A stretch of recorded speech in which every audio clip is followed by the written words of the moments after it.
Hello, welcome to Victory News, Monday, January the 13th, 2025. I'm Greg Stevens, along with Mike Garofalo, Fiora Mendez, and Tim Fox. And here are a few of the stories that we're watching for you right now. Republicans are ready to protect babies that survive abortions through new legislation. We'll talk with Mass Exodus Movement founder Keisha King about this and more.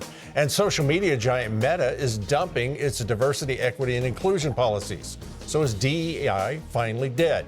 We'll talk with the Institute for Faith and Culture Senior Fellow and author of the books Adversity and Diversity and the newest one, The Gay Affair, Dr. Carol Swain, all about it. But first, let's go to Mike Garofalo with our headlines. Mike.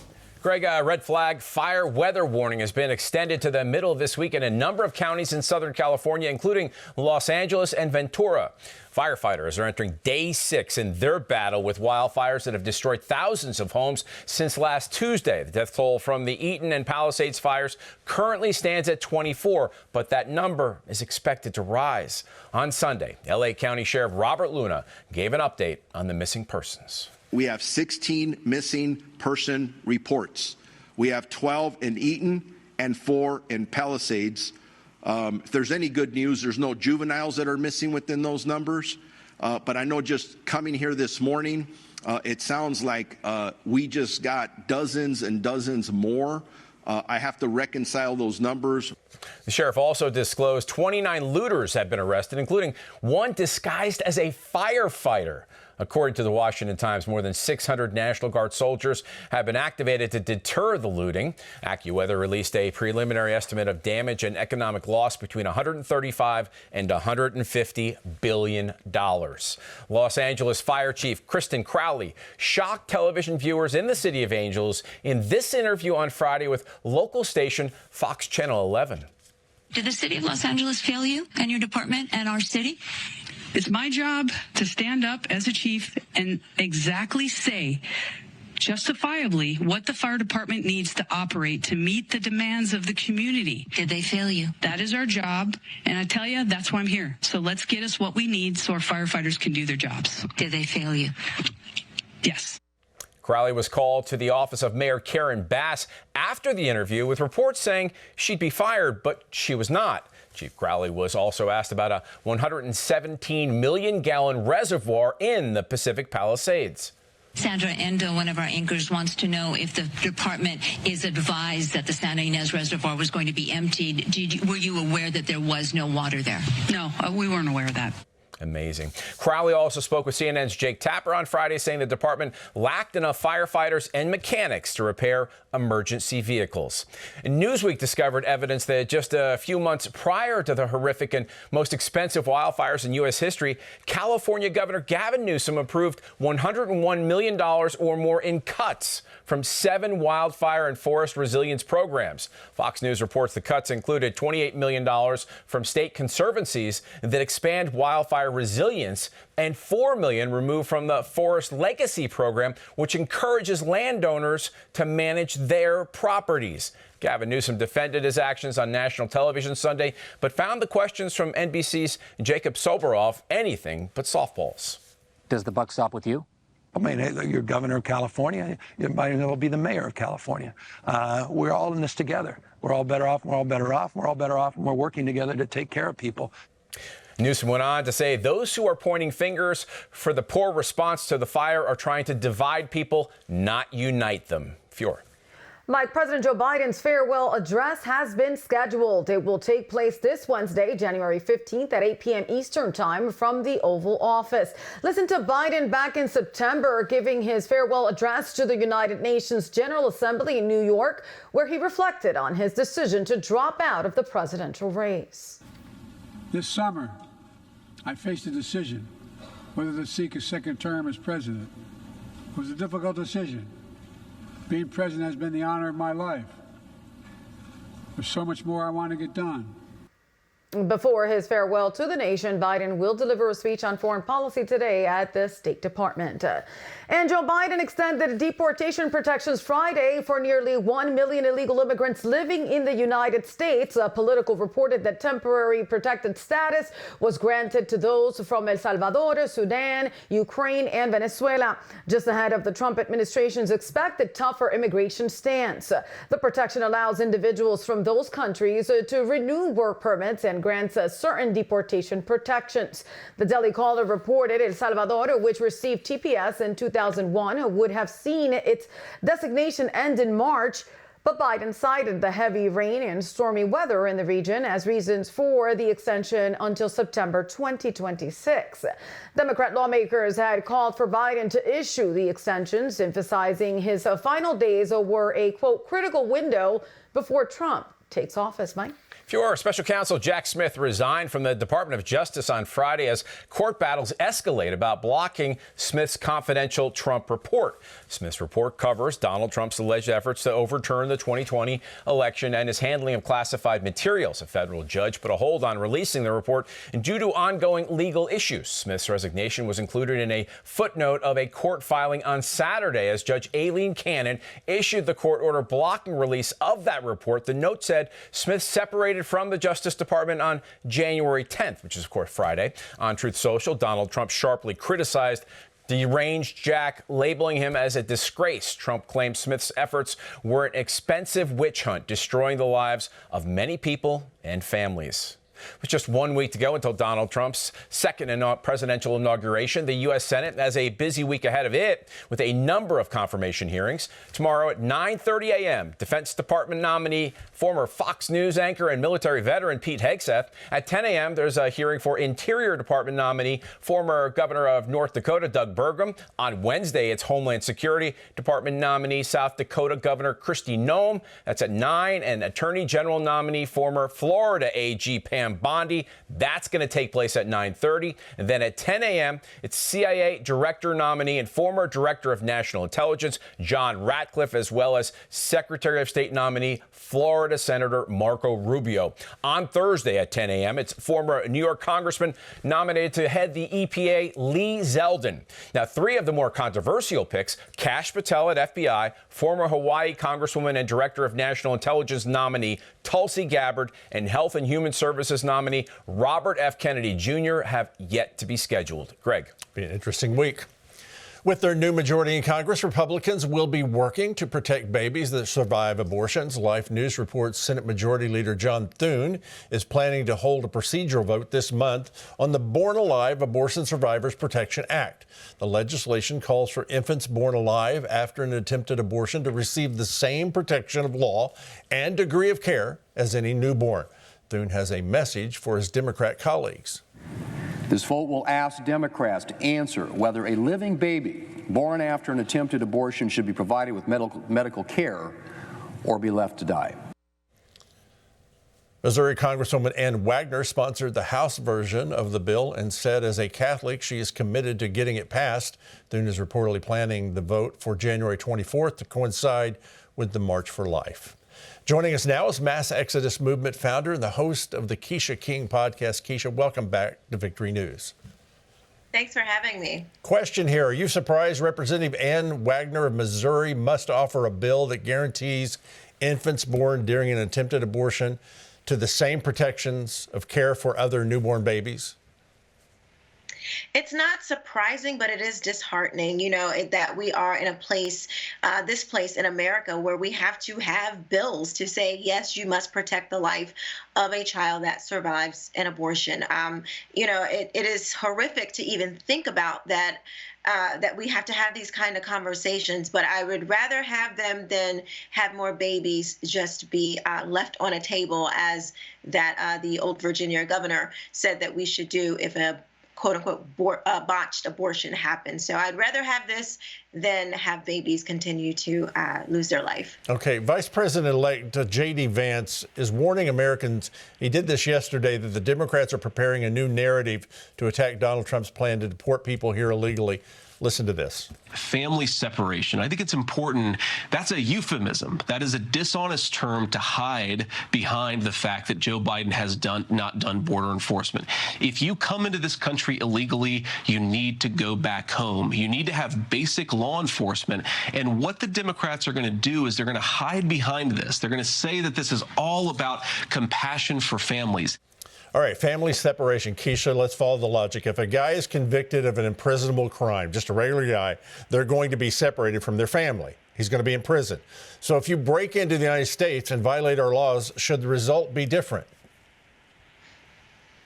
No, it should not. I mean, let's just tell the truth about what the left is doing. They try to use these terms to play on your emotions. That is all this is for. They're going to start saying this again, separation of families on loop on the mainstream media to pull on the heartstrings of Americans. But we have to remain strong and know that this is just a tactic for them to allow more illegals into this country, to get the Trump administration to fall back, a little bit, and maybe not deport so many people, but do not fall victim to their devices, because what they're doing is illegal. It is illegal when these people cross our borders illegally, and they need to be sent back. It's always amazing how they change the narrative.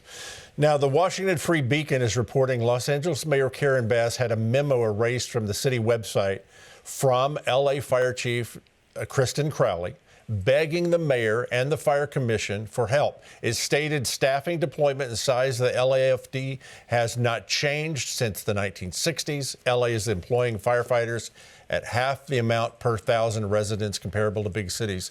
Does the mayor need to own this entire failure? Absolutely. And these things were in place before this mayor came to be mayor, but LA and California has gotten so many warnings. We had a warning from President Trump about what Gavin Newsom needed to do to rake up the leaves and all the foliage in the mountains and things like that. And none of it was paid attention to. And so, yes, unless and until these people are held accountable, they will continue to mismanage these cities, and they are affecting people's lives. So, yes, she needs to be held accountable. Absolutely. Democrat Representative Grace Meng of New York has proposed a constitutional amendment. Now, it's a constitutional amendment to lower the national voting age to 16 years old. Is this who should decide who leads America? 16-year-olds? According to the left, sure, they can pick their own gender. They can, tell their parents if they want, if they can know that they are another gender at 2. So, of course, they can vote at 16, according to the left. This is ridiculous. Our children need to be focused on their education and what they want to do with their careers. They need to worry about civics, but they do not need to be voting at 16. Let children be children and leave the voting to the adults. Clearly, we're struggling enough to figure all this out. All right. Keisha, thank you so much. We'll come back to you in just a moment. Mike? Greg, Senator Ron Johnson addressed rampant federal spending last week during an interview with Real America's Voice. The Wisconsin Republican emphasized the need to stop funding the beast to curb federal overreach and excessive regulation. Prior to the pandemic, we spent $4.4 trillion. Then we went on the COVID spending spree in 2020, spent $6.6 trillion. And for the last 5 years, we spent $6.5 trillion on average. Johnson added that Joe Biden is proposing spending a whopping, listen to this, $7.3 trillion this year. Elon Musk and Vivek Ramaswamy are spearheading the Department of Government Efficiency, a non-governmental initiative ordered by Donald Trump to reduce public spending and streamline federal operations.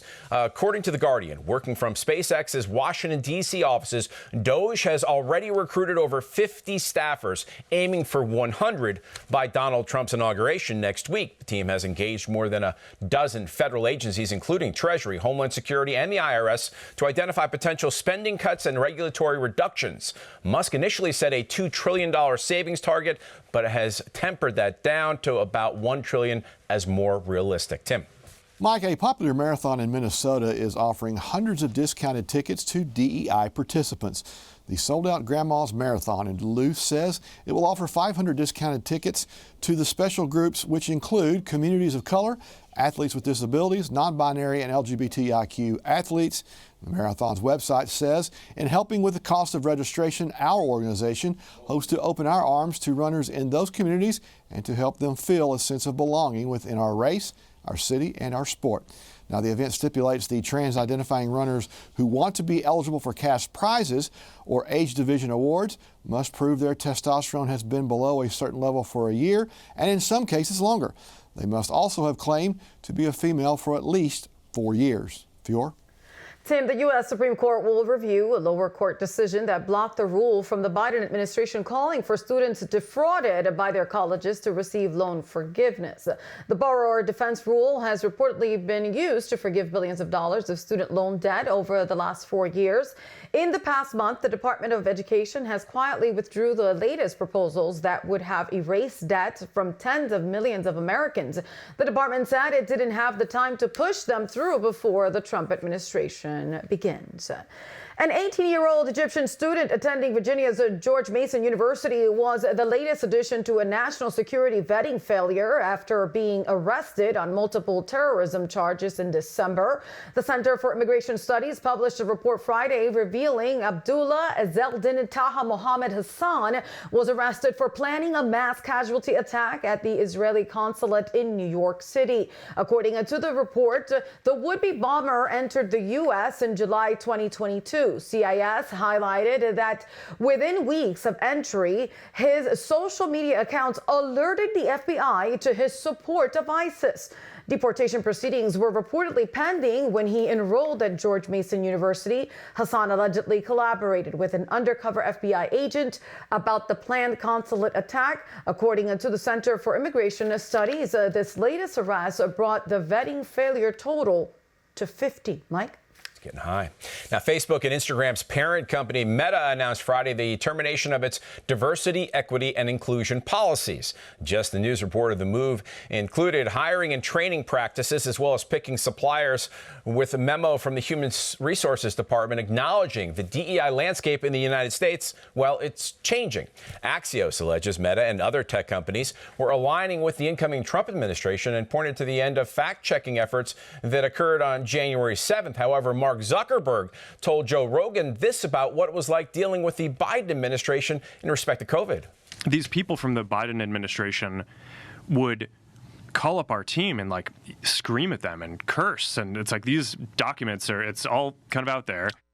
They pushed us super hard to take down things that were true. Zuckerberg indicated he refused to take down things that were inarguably true.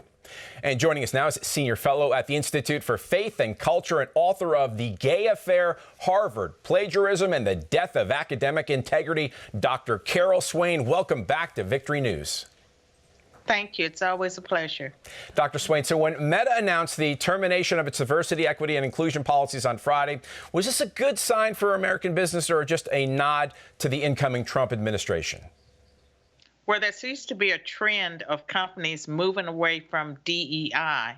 And you may recall in 2023, August, I published The Adversity of Diversity, and I talked about how the Supreme Court's decision to eliminate race-based college admissions would doom DEI programs. And through the work of people like Robbie Starbucks, that basically ran with the idea, you see companies one by one, and I say they're doing this because they're trying to avoid lawsuits. DEI, in most cases, violates the Constitution and our civil rights laws, and so it's very practical that tech companies would do this. They don't want to get sued. Yep, nobody wants to get sued. Now let's talk about your book, The Gay Affair. Claudine Gay is the former president, of course, of Harvard University. She's an African-American woman who rose to head perhaps the finest Ivy League school in the nation. But her work was plagiarized, and you experienced that firsthand. Did you alert Harvard, and what did they do to address that? I didn't know about it. It occurred 26 years ago, and I learned along with the rest of the world on December 10th, 2023. And in my book, The Gay Affair, I talk about that phone call that I got from Dr. Art Laffer alerting me to the scandal. And then I gave numerous interviews about it, and it was my first knowledge of it. I read her work, was deeply disturbed, and in the book it talks about the steps I followed, including eventually hiring attorneys and pursuing a legal case. I backed away from that because under copyright law, it's a loser-pays system, and I also needed anywhere between 150 to 200, anywhere between 100,000 to 250,000 just to get a case to court. And so my book tells my story. It has the legal documents, and anyone that wants to know what happened. Claudine Gay never apologized to me, and her dissertation plagiarized my prize-winning first book. Wow, and you were on Victory News actually in the days after that news broke. Now, why would Harvard have not done their homework, do you think, on Claudine Gay and dealt with her plagiarism long before she rose to the position of president or even hired her in the first place? I talked about as a student. I was on the faculty of Princeton at the time. I heard about this brilliant black student at Harvard University, and so her nickname became Brilliant, and I don't think people looked closely at her work. There were allegations of plagiarism, and in the end, it involved 47 instances, numerous people, but my contention is that there would not have been a Claudine Gay dissertation and her work on black congressional representation, that her ideas came from my work, and that Harvard should have been willing to take care of it. They pretty much ignored me.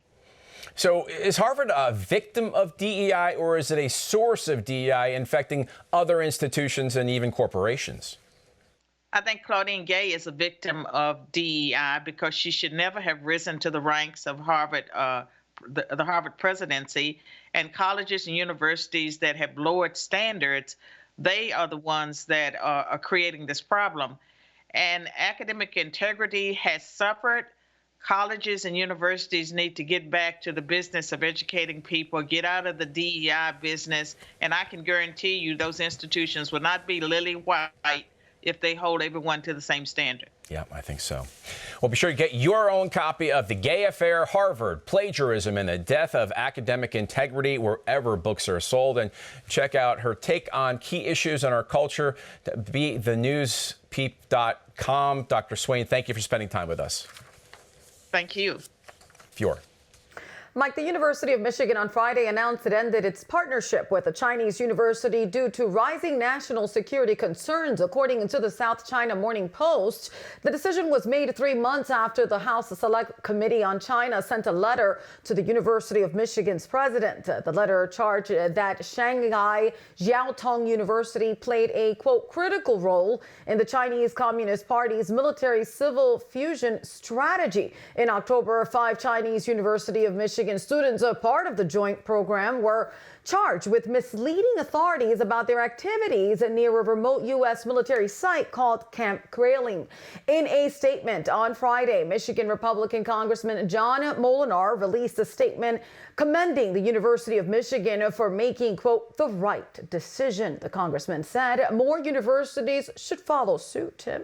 Thank you, Fior. Now with the latest on Israel's war to defend itself, here's ILTV's Steve Leibowitz. The IDF downed a drone over southern Israel this morning that was launched by the Houthis in Yemen. The drone was destroyed by a helicopter near the southern community of Gvulot. Overnight, the IDF struck a series of Hezbollah sites in Lebanon after the ceasefire mechanism failed to address threats. Prime Minister Netanyahu and U.S. President Biden spoke about the potential hostage for ceasefire deal being deliberated in Doha. Just over a week before the end of his term, Biden strongly urged Netanyahu to reach a deal before the Trump inauguration.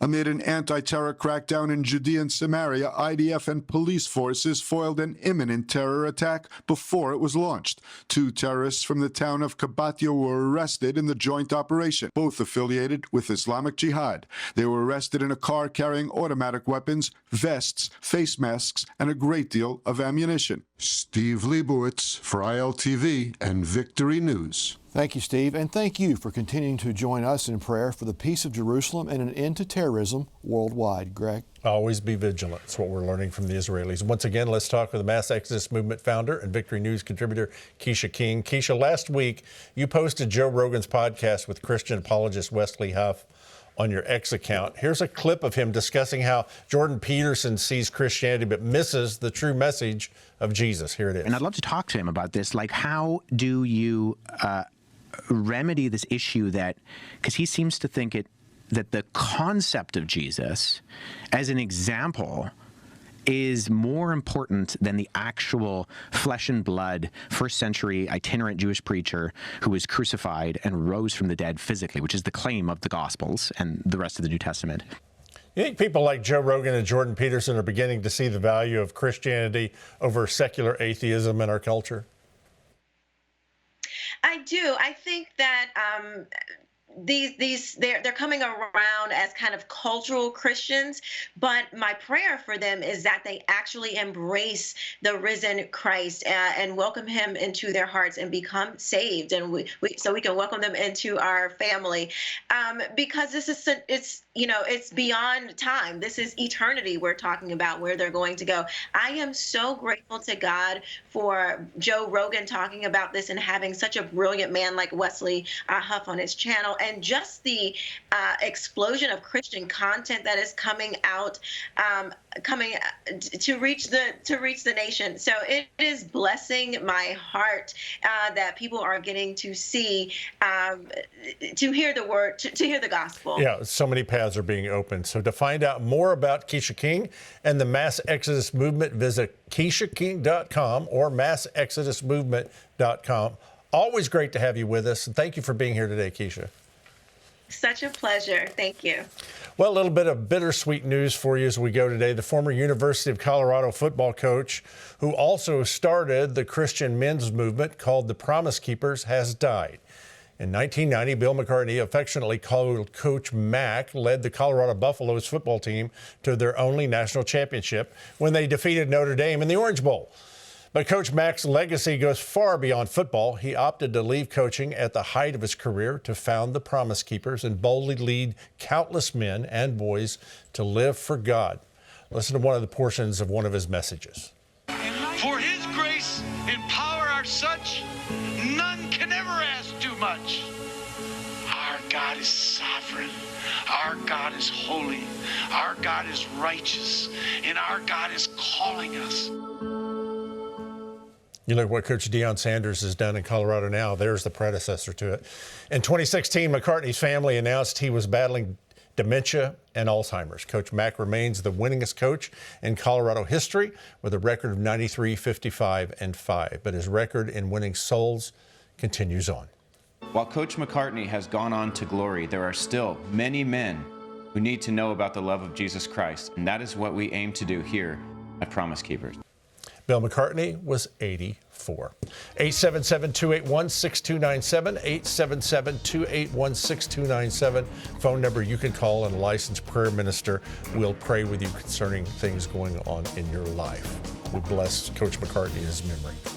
Our thanks to Dr. Carol Swain, Keisha King, and especially you. Thanks for joining today. We return at 5 Eastern, 4 Central with Heritage Foundation Senior Legal Fellow Zach Smith and America's Frontline Doctors, Dr. Jeffrey Barkey. Make sure you're here as well. The World Reports the Problem. Victory Channel brings the answer. Whatever is born of God overcomes the world. And this is the victory that's overcome the world, our faith. 1 John chapter 5, verse 4. Stay in faith. God bless you. See you this evening. Bye for now.